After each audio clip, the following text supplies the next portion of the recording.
very good evening to you and thank you for joining us on the Global News on Atlantic Television Network. First, the headlines.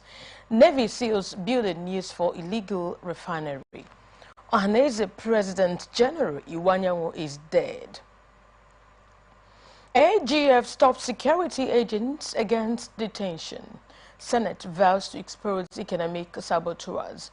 Biden speaks on Kamala Harris' candidacy. Former Liverpool striker advises Mbappe. Filmmakers decry wind down of NFVCB.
Good evening and welcome to the news. My name is Angel Wokoma, and now the details of the news.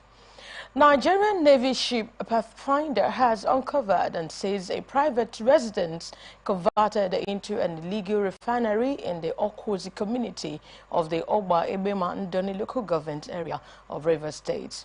The Navy said over 200,000 liters of illegally refined automotive gas oil, popularly known as diesel, was confiscated in the apartment and has arrested 3 suspects, including the owner of the building, during the operation.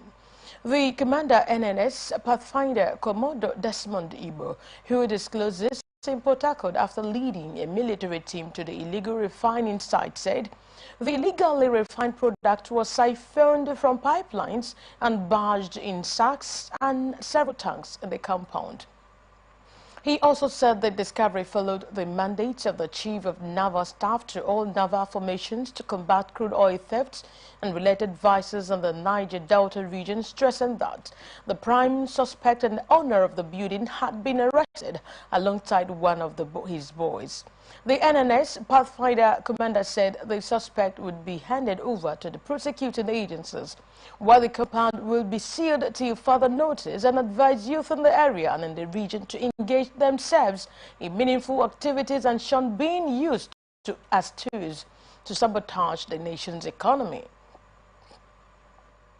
A federal high court sitting in Abuja, presided over by Justice James Omotosho, has fixed September 24 to hear the 2 separate motions filed by the Edo State government and the House of Assembly challenging the reinstatement of Philip Shaibu as deputy governor. Justice Omotosho fixed the date following 2 motions on notice filed by the State Attorney General and the House of Assembly by their lawyers Oluwole Iyamo San and Ken Mozia San, respectively. In the motion dated and filed July 18 by Iyamo, the Attorney General sought 2 orders and prayed the court for an order staying the execution of the judgment delivered on the 17th day of July 2024, pending the determination of the appeal filed against the said judgment. He also sought an order of injunction restraining the respondents from giving effect to the July 17 judgment, pending the hearing and determination of the appeal, while the motion dated and filed July 18 by Mozia, the Edo lawmakers, sought an order suspending the judgment and restraining Shaibu from parading himself or attending any official function as deputy governor, pending the hearing and determination of the appeal. Also in the motion dated and filed July 18 by Mozia, the Edo lawmaker sought an order suspending the judgment and restraining Shaibu from parading himself or attending any official function as deputy governor. While the applicants in their grounds of argument said being dissatisfied with the judgment, they had appealed against it via a notice of appeal dated July 18 and filed the same day. Justice Omotosho had held that the allegation on which the Assembly based the impeachment proceedings was untenable in law and did not constitute a gross misconduct. Analyst has lauded the People's Democratic Party in Akwa Ibom State for its inclusiveness in governance across board without gender bias and politics. Speaking on Atlantic Television Network program Open Conversation, a political analyst Nami Iwariso said the move to include Akwa Ibom women in politics is commendable. Nigeria should be all inclusive. That is my take. And every arm of the or every individual, every citizen should be involved, irrespective of gender. And women in politics in Nigeria and has always been at the forefront of it. And so, if they are called to come in and be key players, get involved in governance and decision making at the local level, I think it is a very welcome development. And I think this. Gifting Jamala also called for more women in politically elected positions in the country. We believe that the picking the vice, I'll get the support of the women. Are you actually, the women actually supporting the vice in the circumstance? They are supporting the man who is using the woman as a shadow. Now, women have been given, have been privileged to hold some political. This is coming as the PDP seeks for more women in elective offices in Akwa Ibom State ahead of the October 2024 local government election. Cross River State House of Assembly has called on the state government through its relevant agencies to stop the activities of migrants engaged in illegal mining in Okwa 1 and 2 and Okwango in Aboki local government area. The lawmakers made the resolution on Thursday in Calabar, sequel to a matter of urgent public importance on the encroachment of Fulanis in Okwa 1 and 2 and Okwango communities in Boki local government area. Sponsored by the member representing Boki 1 state constituency, Bete Obi. Leading debate on the matter, Obi, who is the chairman House Committee on Agriculture and Forestry, disclosed that a large influx of unidentified Fulanis, estimated to be over 1,000, have entered the Boki communities in pursuit of solid minerals, and also expressed concern about the well-being of its constituents. Other than that, the communities are now facing crisis as the influx of the Fulanis has exceeded the number of indigents. In his remarks, the Speaker of the House, Elvat Ayambem, commended members for their overwhelming support for the motion and commitment towards improving the lives of the citizens through effective legislation, stressing that illegal mining contributes greatly to environmental degradation and promised that the Assembly will ensure that the people of Boko do not suffer any negative consequences. President General of Ohaneze Ndigbo, Chief Emmanuel Iwanyanwu, is dead. A statement on Thursday by Jide Iwanyanwu, the son of the late Chief Emmanuel Anyanwu, said he died at the 82-year-old after a brief illness. The statement stated that the burial details will be announced later by the family after due consultations. Umwejechi Nekede community in Owerri West local government area of Imo State is accusing the state government of disrespecting a court judgment restraining it from tampering with the parcel of land which initially harbored the former Agricultural Development Corporation. The community said by virtue of a high court judgment including the former Nekede Zoo, the Songhai Farms area, the staff quarters of the defunct ADC, and the Imo Forestry belongs to the community. A document that was issued through the community's lawyer, U.B. Okoro Obinna, said the judgment was delivered in favor of the community against the state government in a suit between Dr. Eto Folam Osuji and 3 others representing the community against the governor of Imo State and 2 others. According to the lawyer, the state government filed an appeal challenging the judgment, which is still pending at the Supreme Court.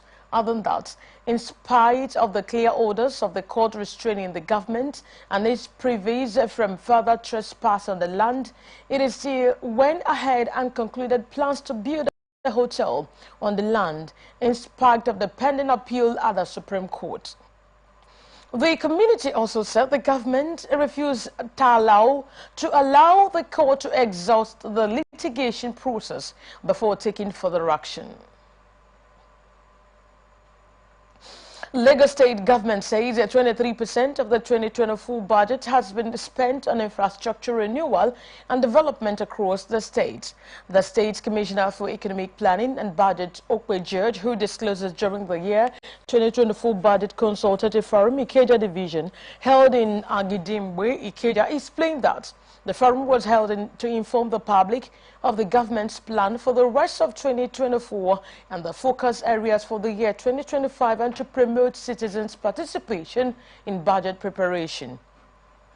In his remarks, the special advisor to the governor, Babajide Sanwo-Olu, on economic planning and budget, Lekan Balogun, urged citizens of the state to fulfill their civic responsibilities by paying their taxes as and when due and actively participate in the budget preparation process by attending and contributing meaningfully at the scheduled venues.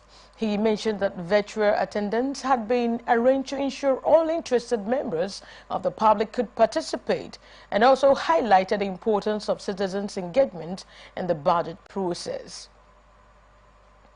Lagos State government has planned to introduce the digital registration of interstate motor parks across the state as part of measures to ensure the security of citizens. The Commissioner for Transportation, Oluwaseun Osiyemi, who discloses during an interactive session with journalists which was organized by the ministry at Ikeja GRA. Also speaking at the event, the special advisor to the governor on transportation, Shola Giwa, said the activities of fake traffic enforcement officers extorting motorists had been reported to the ministry. This is coming after the permanent secretary of the ministry, Olawale Musa, promised to arrest and prosecute illegal personnel who hide under the pretext of enforcing traffic laws to extort money from motorists across the metropolis. Secretary to the Lagos State government, Abimbola Salo-Huyidin, has urged residents to avoid violent protests that could lead to the destruction of public property, especially during the 2020 NSAS protests. The SSG gave this advice while speaking to journalists after a routine security meeting with the secretaries to the local government at the State Secretariat in Alausa, Lagos. This is coming after the 2020 protests where youth demanded the dissolution of the defunct Special Anti-Robbery Squad. Several public properties, including a bus rapid transit terminal, were set ablaze by the hoodlums and lives were reportedly lost, while due to the rising cost of living and staple foods, some Nigerians are planning another protest expected to kick-start on August 1, 2024 and run till August 10. With the protest tagged "End Bad Governance in Nigeria," is to draw the federal government's attention to hardships being faced by citizens, affirming that every Nigerian had the right to express themselves through protests. Salo-Huyidin advised residents not to allow violent demonstrations to disrupt the peace the state has been enjoying. 3 persons have been confirmed dead following a collapsed building at number 13 Wilson Mba Street, Arowo Jobwe Estate, Maryland, Lagos State. Officials of the Lagos State Emergency Management Authority are currently on rescue operation at the scene of the incident. The LASEMA Permanent Secretary Femi Oke Oshani Tolu, who confirmed the incident, said 2 persons were rescued alive from the rubble. Minister of Federal Capital Territory Nyesom Wike has promised to complete the Akpo-Kashi Road within 7 months that was awarded 13 years ago and abandoned. Wike said the project has been delayed and politicized despite 86% of the contract value paid and the project remains uncompleted. The one that concerns FCT particularly is the Kashi Apple, which of course the people have been hearing is unfortunate, very, very unfortunate. For 13 good years, this road has been abandoned. And I want to say clearly that part of the problem we have here is politics. Everything we politicize, and that is why the development cannot get quickly to our people. I'm happy with under this present administration of the New Hope agenda will do everything possible to see the area of Karashin to our port is completed. The politics involved. So if you look at it, some people would think that you are trying to withhold people. But you see, I don't understand why. Would have paid, government have paid not less than 86% of the funds. And look at where we are. So where we are. If you say, okay, go and see what you say. Oh, it's political. Yeah, we want you. So let us not waste our time. And let's go ahead and see that we complete the job, and then the people will be happy. And that's what the government of the New Hope agenda is all about. So don't talk about which church anybody. We know there will be problems. We have to solve the problems and make the people happy. That's what we have. Thank you, sir. Speaking of the contractor, Wike said in the next 2 weeks he wants to see equipment on ground before he commits funds. Adding that the importance of having contractors sign an undertaking was to ensure accountability and commitment to transparency and efficiency. But my doubt is about the capacity of the contractor. I mean, I don't need to be told when you go to a site and you see where people are working or the company is working, you can say, oh, this company has capacity. What kind of equipment you see?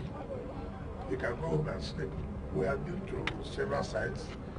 All of us can attest to the fact that when you see equipment, you can say, look, if they tell you they're going to finish in just 1 month, you will believe that they'll finish in just 1 month. But this, I don't believe, even if you put all the resources down. Again, if you go and terminate the contract, then you also have to pay the cost of it. So these are the problems. But I want to urge the contractor, it will no longer be business as usual. I don't care who you are. I don't care where you come from. You must show that you will be serious. In the next few weeks, I want to see the equipment on ground before funds will be released. I will not go to release funds today when I've not seen that capacity. So they must move the equipment to the site, and then that will convince me that yes, when I have some kind of, okay, they've shown some interest, they will can be so forth, but I can tell you I'm not happy at all. So I think let us do the original design and then complete it, perhaps in the next 6-7 months. But like I've said, the contractor must show us that he has the capacity to deliver, and then we'll make him have an undertaking that funds provided, he will complete it within the duration of 6-7 months.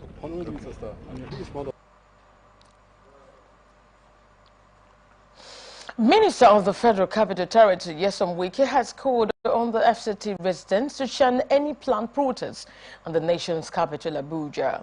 Wike made a call in Abuja on Thursday while inspecting the ongoing construction of the 5-kilometer access road from the outer Northern Expressway to the Old Kefi Road, also known as Saburi Road, in the Abuja Municipal Area Council of the FCT, stressing that those behind the protests were only working for their selfish interests. Other than that, the problems in the country could not be solved by acts of protest. I don't go put my hand there. Exactly. If I tell you, say, this government know this sincere, you don't go see me. But they work because I know, say, the man waiting there, It's serious. But we don't understand, say, it no be a miracle. Well, person the sick now, don't die. You come pray, stand up. Not be so. It will take time.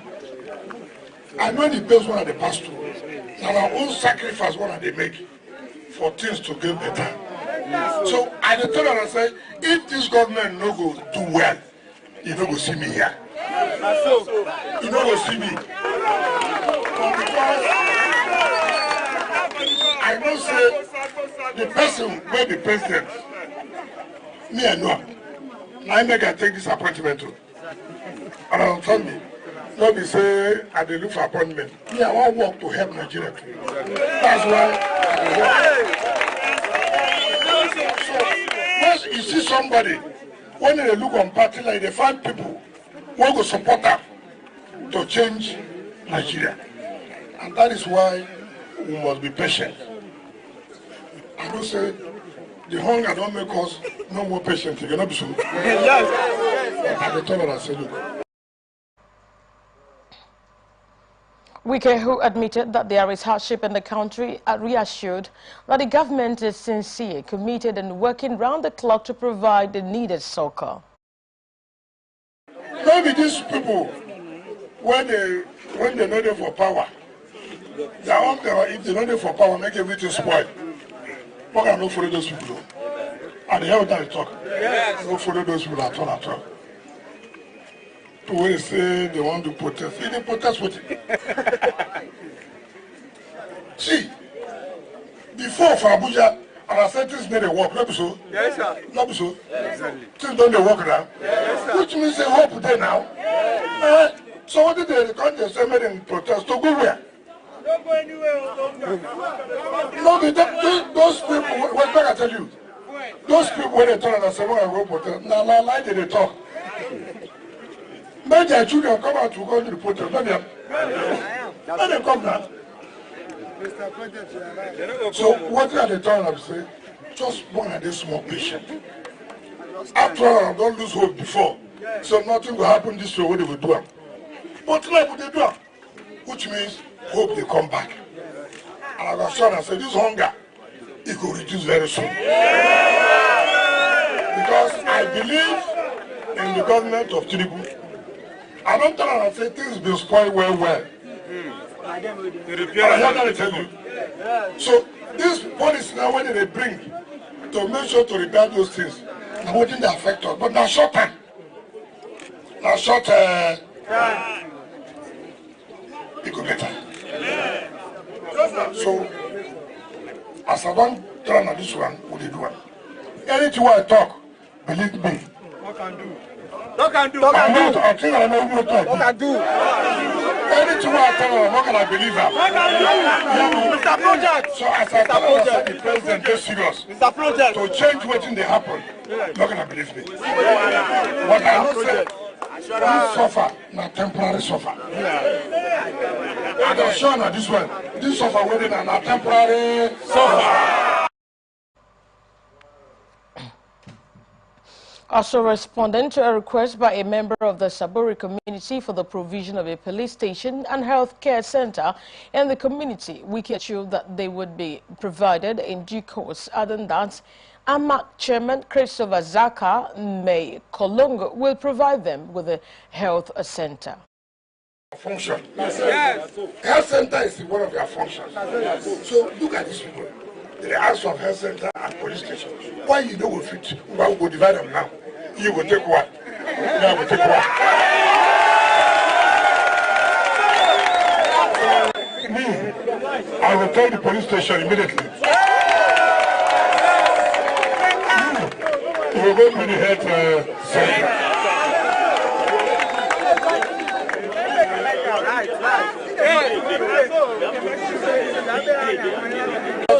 There's nothing wrong giving Saburi.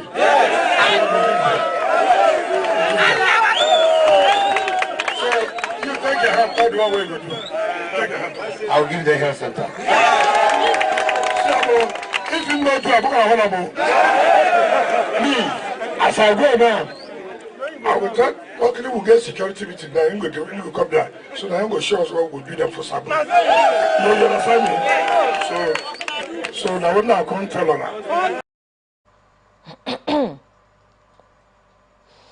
Troops of the Nigerian army have killed 2 terrorists in an ambush operation in Kaduna State. A statement and pictures shared on X.com on Thursday, the troops responding to actionable intelligence executed a well-coordinated ambush along the Tasha Bari Road, a vital link between Rara town in Kashia and Kagako local government areas of Kaduna State. The soldiers have also recovered an AK-47 rifle with 27 rounds of ammunition, 2 machetes, 2 machetes, 2 mobile phones, and a sum of 80,000 naira, among others, during the operation.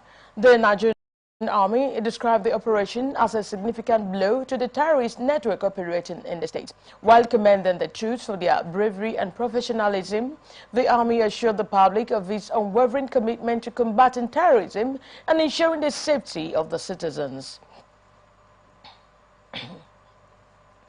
Benue State Independent Electoral Commission has rescheduled the local government elections to October 5, 2024. The election was initially slated for November 16, 2024 after an earlier date of July 6, 2024. The new date was declared by the chairman of the commission, Dr. John Chen, during a meeting with members of the Benue State House of Assembly Standing Committee on Electoral Matters and Civil Society, led by its chairman, Abu Umaru, at the commission's headquarters in Merkudi. Chen, represented by the Commission Secretary Dr. Vincent Gisao, explained that the change was necessitated by a recent Supreme Court ruling, including a lack of funds and operational vehicles.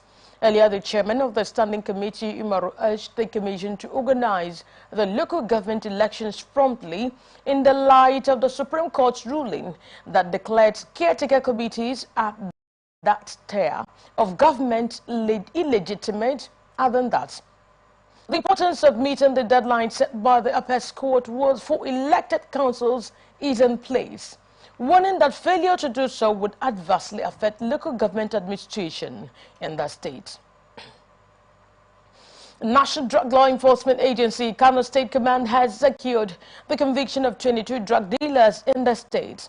The commander of the NDLEA in Kano, Abubakar Idris Ahmad, who disclosed this in Kano, said the conviction was a major victory in the agency's fight against illicit drug trafficking and abuse. Adding that, out of the 22 drug dealers convicted when Abubakar Muazz's arrest was marked by a dangerous altercation that saw an NDLEA officer being stabbed by him.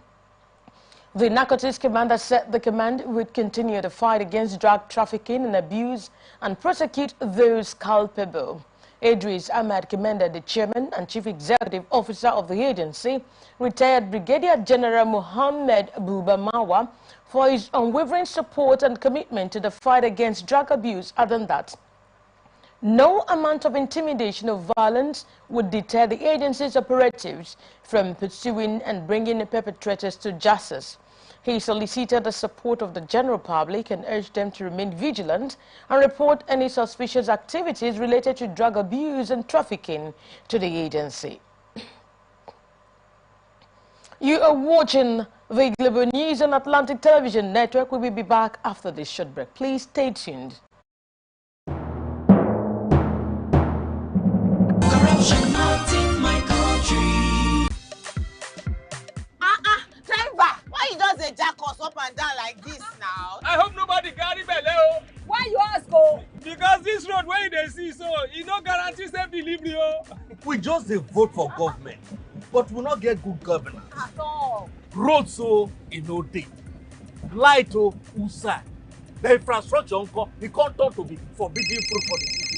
Corruption, spoil everything.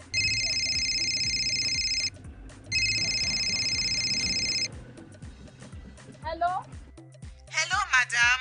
Good afternoon. Good afternoon. My name is Mrs. Ayeni.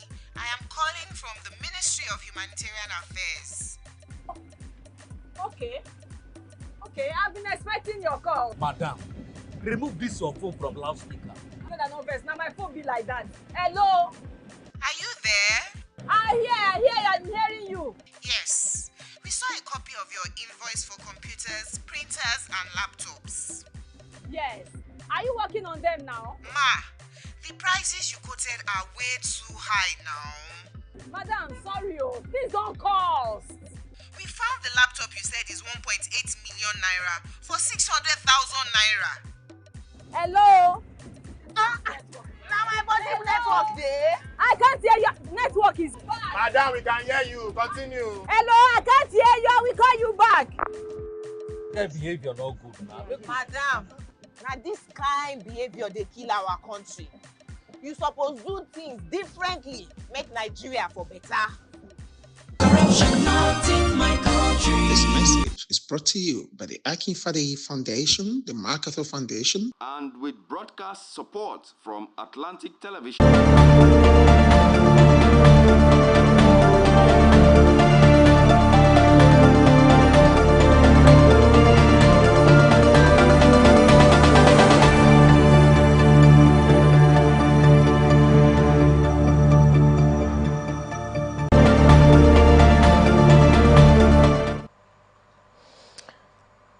Well, glad to have you back on the news. This is the Global News on Atlantic Television Network, and now the rest of our stories. President Bola Tinubu has promised to empower the Nigeria Police Force with more weapons and recruitment of personnel to boost its capacity to fight crimes. This is coming after the president demanded an end to inter-agency rivalry among law enforcement agencies in the country.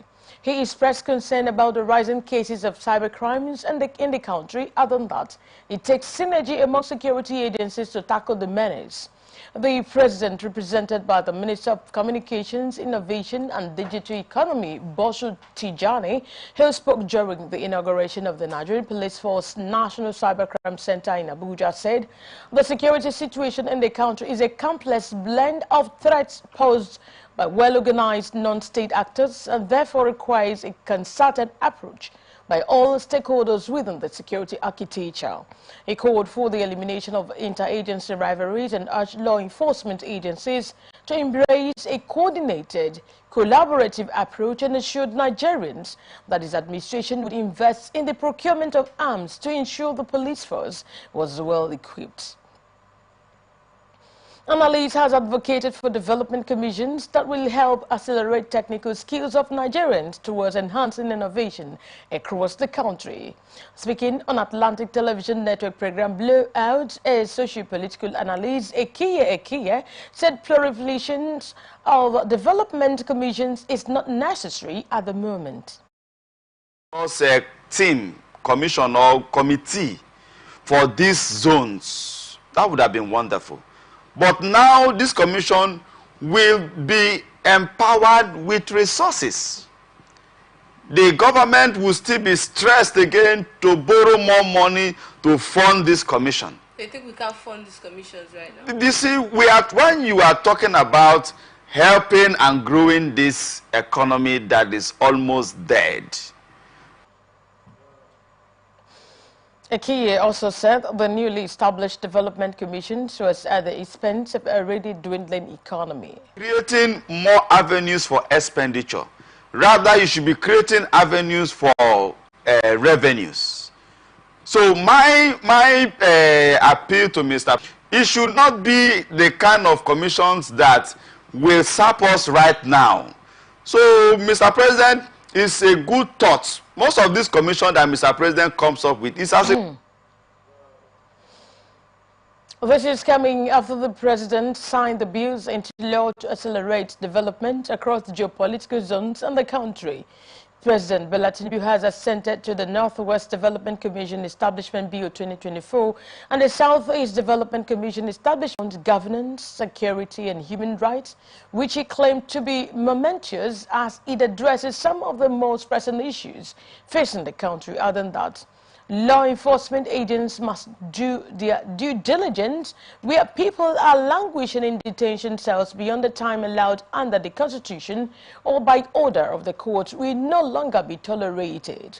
The AGF warned that appropriate sanctions will be meted out to those found guilty of unlawful detention, and the government of President Bola Tinubu will not condone any reprehensible action and as a chief law officer of the country and will ensure no one tramples on the rights of another person.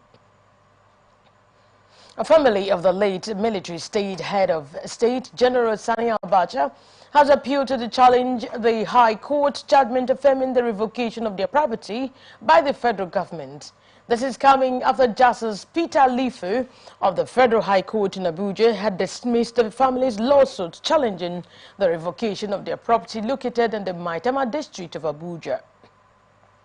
Abacha's wife, Hajia Mariam Abacha, and son Mohammed Abacha, who are the plaintiffs in the suit, had contended that it was wrong for the federal government to revoke the property and sell it to a private company, Land Ventures Limited, without their knowledge or compensation, and urged the court to order the president and the minister of the Federal Capital Territory, who are defendants in the suit, to return the property to them. However, in his judgment, Justice Lifu said the suit was a statute bad at the time it was filed in 2015, and then that the plaintiffs had no local standing to initiate a court action, while in the notice of appeal containing 11 grounds, the Abacha family prayed the appellate court to invoke Section 15 of the Court of Appeal Act to take over the legal battle as a court of first instance and do justice to the matter. The family contended that Justice Lifu erred in law when he relied on the Section 39 of the Land Use Act to hold that the Federal High Court has no jurisdiction under the Land Use Act to recover land, contrary to the decision of the Court of Appeal, which held that the proper court to handle such cases. Organizers of the planned nationwide protest scheduled for August 1 to August 10 have unveiled their key demands for President Bola Tinubu's government. This is coming after the nation's economic situation has propelled citizens, particularly the youth, to plan a mass protest nationwide, and despite efforts by the government to quell the move, the youth are insisting on embarking on the protests in the 36 states and the Federal Capital Territory, Abuja. Former presidential candidate of the African Action Congress, Omoyele Sowore, who is one of the organizers of the movement, said the looming protest titled Days of Rage End Bad Governance is aimed at a teething challenge and will redress the economic pain soon. The governor elected on the platform of the All Progressive Congress APC, however, expressed conviction that the nation will pull through. Addressing journalists after a closed-door meeting on Wednesday night, the chairman of the Progressive Governors Forum and Imo Governor, Hope Uzodinma, appealed to Nigerian youth to stop the planned demonstration and allow the president to fix the country. Ahead of the August 1 planned End Bad Governance protest, the defense headquarters says it has uncovered a plot by mischief makers to attack car owners, landlords and smartphone users during the demonstration. The Director of Defense Media Operations, Major General Edward Buba, made this known on Thursday at a press briefing in Abuja. This is coming after President Bola Tinubu governors and the ruling All Progressive Congress have appealed to Nigerians to shelve the planned End Bad Governance protests. The protest against economic hardship, which is gaining traction on social media, has been scheduled to be held across all states of the Federation, as well as the Federal Capital Territory in August. Leadership of the Labour Party has defended the validity of its March 27, 2024 convention, stressing that the absence of officials of the Independent National Electoral Commission at the event does not in any way invalidate the election that returned its national chairman Julius Abure and members of the National Working Committee to office. National Legal Advisor of the LP, Kehinde Edun, who disclosed at the party secretariat in Abuja, said the statement came 3 days after the Electoral Commission announced that none of its officials attended or monitored proceedings at the disputed convention held at Nnewi, Anambra State, stressing that in the past 4 months, Abure had been at the loggerheads with the Nigerian Labour Congress over the legitimacy of his re-election. The party's internal rift remained unresolved as the NLC and its stakeholders continued to distance themselves from the current National Working Committee of the party, and situation escalated further when the INEC responded to a request by a lawyer for a certified true copy of his report on the convention and the party's constitution. The position of the electoral umpire had since led to a chain of reaction with the NLC, insisting that it had been vindicated, while the National Legal Advisor said the presence or absence of INEC officials did not in any way affect the legitimacy of the National Convention. Accord Party has written the Independent National Electoral Commission asking for a new date for its national convention. The party said the change became imperative because of the proposed nationwide protest slated to hold by August 1 to 10. A letter entitled Notice of the Change of Date for the National Convention Change of Date and signed by Maxwell Mudem, his national chairman, and Adebukola A. Ajaja, national secretary, said the date of our national convention earlier scheduled to hold on August 1, 2024 has been changed. The party declared that the national convention will now take place on Sunday, July 28, 2024. The federal government has not yet commenced a direct payment of monthly allocations to Nigerian 774 local government areas. Minister of Finance and Coordinating Minister of the Economy, Wale Edun, said the Supreme Court proceedings had not yet been communicated to the Attorney General of the Federation for proper study and implementation. Other than that, on July 11, 2024, a 7-man panel of the Supreme Court granted financial autonomy to the local government, a decision opposed by some state governors. The Apex Court said the division of government power into 3 tiers, federal, state and local government, while the Federal Account Allocation Committee held its monthly meeting last week, which was supposed to mark the start of the direct disbursement of funds to the local government areas, but the federal government said it is yet to commence direct payment to the respective local government due to some practical impediments. Edwin also said the process is still in its early stages and further steps will be taken once the full details are available. Now we are moving on to the business news. Senate has vowed to expose saboteurs in the petroleum sector and those responsible for the importation of toxic fuel into the country. The Senate ad hoc committee to investigate the alleged economic sabotage in the Nigerian petroleum industry made its assertion during a press conference on Thursday in Abuja.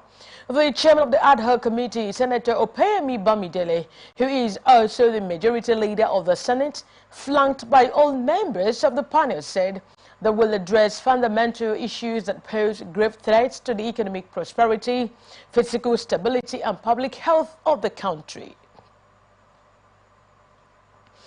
Nigerian Upstream Petroleum Regulatory Commission has inaugurated metering audit and advanced cargo declaration project teams to promote transparency and accountability in the upstream oil and gas. The Commission Chief Executive Benga Komolafe, who spoke at the inauguration of the project teams in Abuja, said the projects were designed to combat crude oil theft and boost revenue.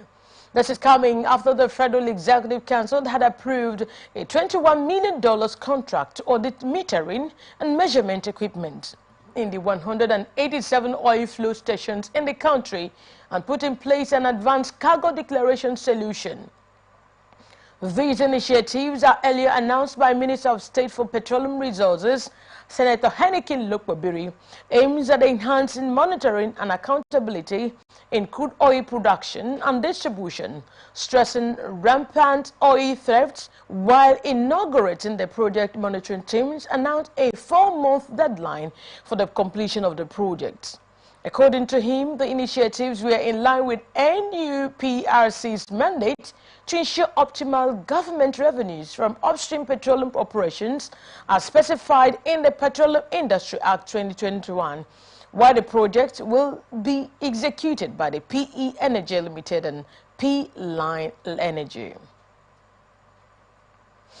Manager of Calabar Port of the Nigerian Port Authority, Olumati Festus, says the port has become active and very functional.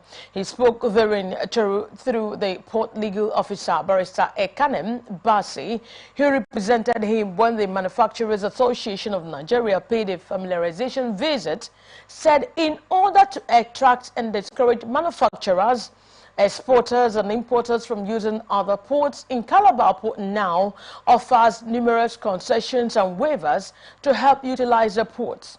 She said the issue of dredging was being sorted out as the matter has been withdrawn from the court. Also speaking, the traffic manager at the port, Albert Alaleye, said they have held meetings with firms that do import and export in both states to sensitize them about the functionality of the port. Other than that, the Calabar port serves the Adamawa-Taraba-Bronu axis and confirmed that vessels from the port also service neighboring countries like Cameroon, Gabon and Equatorial Guinea. However, members of the MAN have appealed to the port management to grant them more waivers to enable them utilize the Calabar port. The acting chairman of the Cross River State and Akwa Ibom State branch of Iman, Usen Oimo, said there are many manufacturers in both states who are eager to utilize the services at the Calabar port since it has become very functional instead of undergoing the stressful journeys to Onei and Badagry ports. The federal government has spent over $1.5 billion from 2020 to date to protect the nation's oil installations and curb crude oil theft. The Secretary of the Government of the Federation, George Akume, represented by the Permanent Secretary General Services, Maurice Nandi, disclosed this on Thursday at a public hearing of the House of Reps on crude oil theft.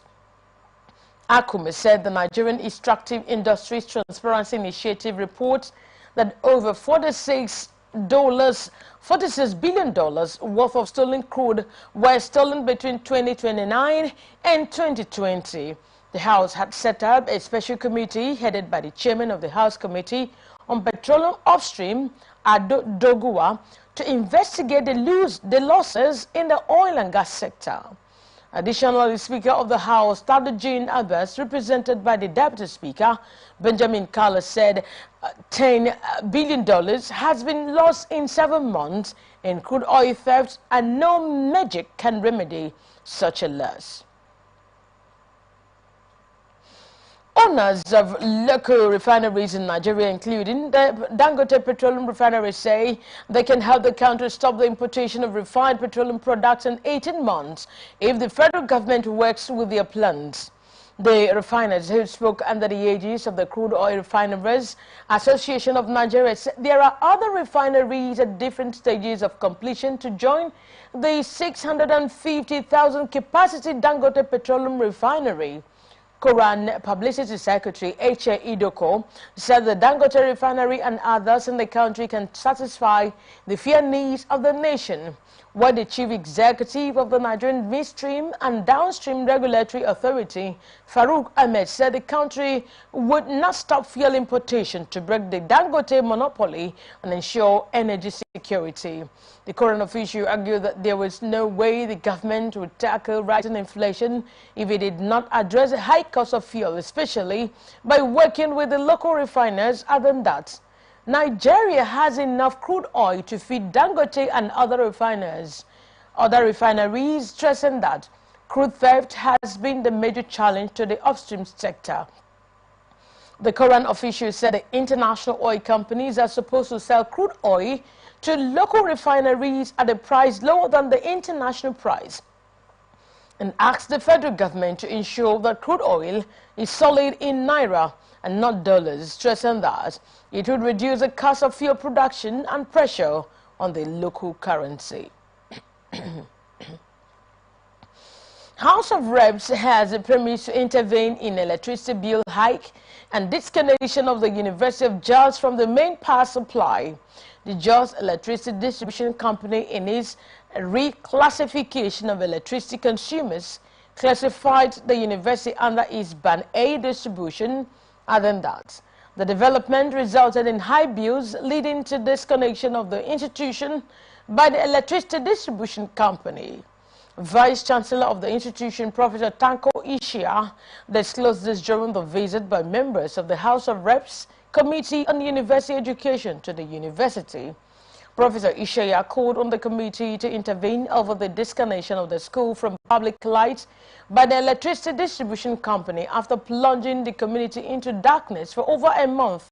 Other than that, the grouping of electricity customers which placed the university in Ban A, the electricity bill of the school stood at 20 million naira to 25 million naira per month.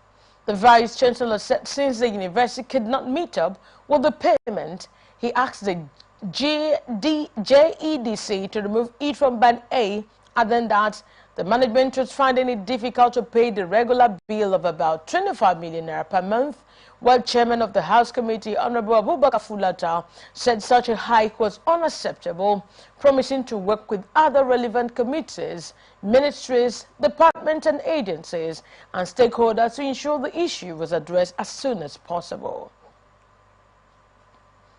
Federal Mortgage Bank of Nigeria has refunded 12 billion naira out of the outstanding 19 billion naira wrongful deductions of the National Housing Fund contributors. The deductions were misconstrued as revenue under the 40% deduction regime of revenue accruing to the federal agencies.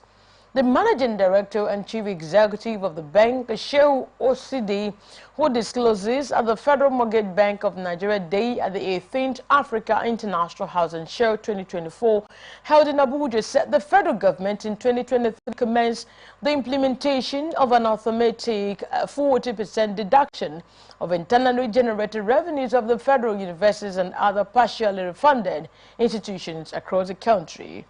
The auto deductions policy of gross internal generated revenue is in line with the finance circular data dated December 20, 2021, while in a circular limited the annual budgetary expenditure from internally generated revenue of the partially funded federal agencies. Other than that, the bank was engaging relevant authorities until the deductions were stopped and recover outstanding balances trapped by NHF funds. They also said the new management of the bank through the Ministry of Finance has presented a proposal for the recapitalization of the Federal Mortgage Bank of Nigeria at the Federal Executive Council. Other than that, the recapitalization committee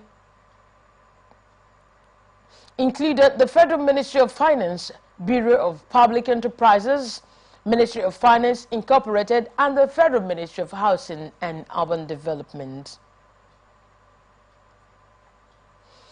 Director General of Manufacturers Association of Nigeria, Shegun Ajayi Kadir, says the latest interest rate hike threatens the survival of the manufacturing sector. He said the continued increase in the cost of borrowing will escalate production costs, stifle investment and reduce the sector's competitiveness, untimely leading to job losses and economic downturn if not urgently addressed. Ajayi Kadir gave the warning in a statement at the 296th meeting of the Monetary Policy Committee of the First Central Bank of Nigeria, which focused on analyzing recent economic developments. Other than that, the committee identified high foreign exchange rates, increasing energy costs and food insecurity as challenges posing potential risk to price stability. He also lamented the persistent rise in inflation, majorly occasioned by continuous increases in energy and food prices. Other than that, CBN has again increased the monetary policy rate by 50 basic points from 26.25% to 26.75%. In another development, Ajayi Kadir cautioned against policies that could hinder local investment and urged the federal government to recreate a more conducive environment for domestic businesses to thrive, and called for caution from government, agencies and regulators in the oil and gas sector over the recently debunked allegations of poor quality of diesel levied against Dangote Refinery by the Nigerian Midstream and Downstream Petroleum Regulation Authority. Central Bank of Nigeria's first quarter 2024 statistical bulletin says Nigeria spent $38.17 million on foreign education between January and March 2024. The amount spent crashed by 83% from $218.87 million recorded in the same period of last year, while on a quarter-by-quarter basis, there was an increase of 54% from $24.82 million spent in Q4 2023. The year-on-year decrease in FX spending on foreign education occurred amid a crash in international student enrollment at United Kingdom universities earlier this year. A survey conducted by Universities UK across 73 universities bear a significant drop in international student enrollment, particularly in postgraduate programs, while January saw a 44% decrease in such students compared to the previous year, a reduction greater than anticipated. The sharp fall in international students who typically pay higher fees for postgraduate courses and poses a financial challenge for universities. You are still watching the news on Atlantic Television Network. Up next is International Tidbit. Australia has found the shipwreck of the MV Noga 55 years after it sank, killing 21 men. The 71M freighter was carrying steel off the coast of New South Wales when it ran into stormy weather in 1969, sparking one of the biggest maritime searches in Australian history. 5 of the 26 crewmen were plucked from the water in the hours after the vessel sank, but only one body was ever recovered from those lost at sea, and the location of the wreck has now been confirmed by Australia's Science Agency using high-resolution seafloor mapping and video footage. Royal Australian Navy destroyers, mines, reapers, planes, helicopters, and a number of other vessels launched a massive search as rescue crews also combined combed the shore for any sign of survivors, and over the next 12 hours they found 2 men at sea in 2 separate life rafts and 3 more clinging to a plank of wood. U.S. President Joe Biden says he withdrew his candidacy and endorsed U.S. Vice President Kamala Harris to unite their fellow Democrats and the country. The White House speech marked his first public appearance since he exited the race on 21 July, paving the way for Ms. Harris to run for the party's nomination. Republican presidential candidate Donald Trump said at a rally that Harris was a radical left lunatic, while opinion polls so far indicate a tight race between the former president and Harris in a hypothetical matchup. In his address, Biden spoke for 11 minutes from the Oval Office with his wife Jill, son Hunter, and daughter Ashley in the room alongside some key White House staff, and vowed to finish the job for the American people before the end of his term in January next year, and called Ms. Harris, 59, an experienced, tough, capable partner. Biden also said he believed his record warranted a second term, adding that nothing can come in the way of saving our democracy, including personal ambition. Now we are moving on to the exciting world of sports. Former Liverpool striker Stan Collymore has advised Kylian Mbappe as the French star joins Real Madrid to approach his new role with humility.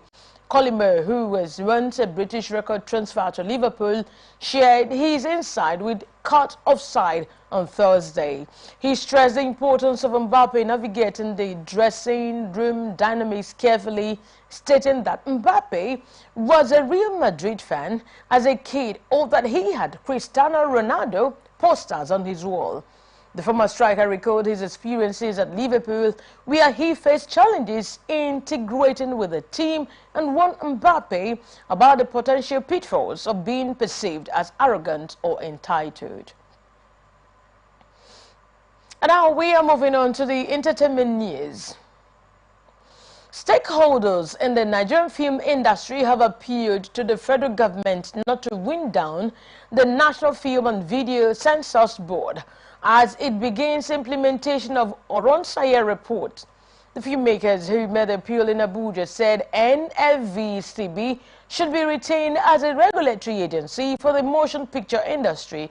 Other than that, any alteration on the current status of the board in form of major or subsuming will be counterproductive and impede contributions the industry is making to the national economy.